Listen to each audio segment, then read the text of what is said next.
A single decision could reshape Gaza's future. And the world is watching. Israel's plan to displace over 1 million Palestinians from Gaza City has ignited outrage, sparked protests, and triggered an emergency UN debate. Here's what's happening, and why it matters globally. The stage is tense. Israeli Prime Minister Benjamin Netanyahu stands firm on expanding military operations in Gaza, a move that would force massive population displacement. The UN Security Council has rushed into an emergency meeting, with many nations condemning the plan.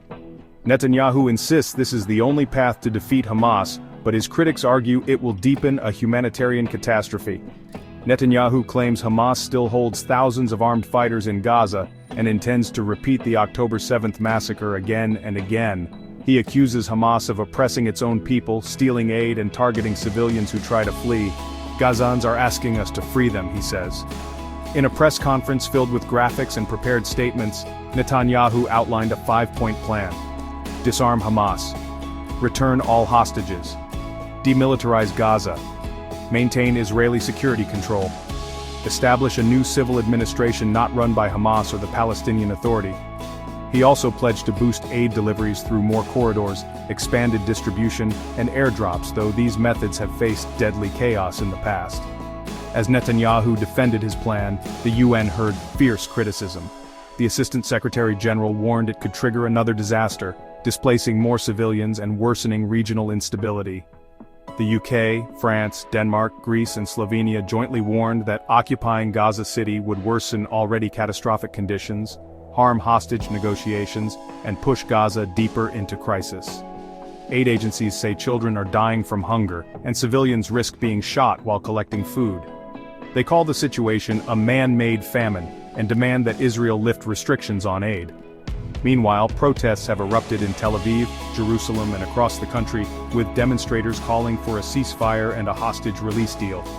Opposition leaders are backing plans for nationwide strikes to pressure the government. Netanyahu announced plans to allow foreign journalists into Gaza, but only under Israeli military escort. While this could counter misinformation, critics warn it limits independent verification. The media war has intensified, with Netanyahu even threatening legal action against outlets reporting on famine in Gaza.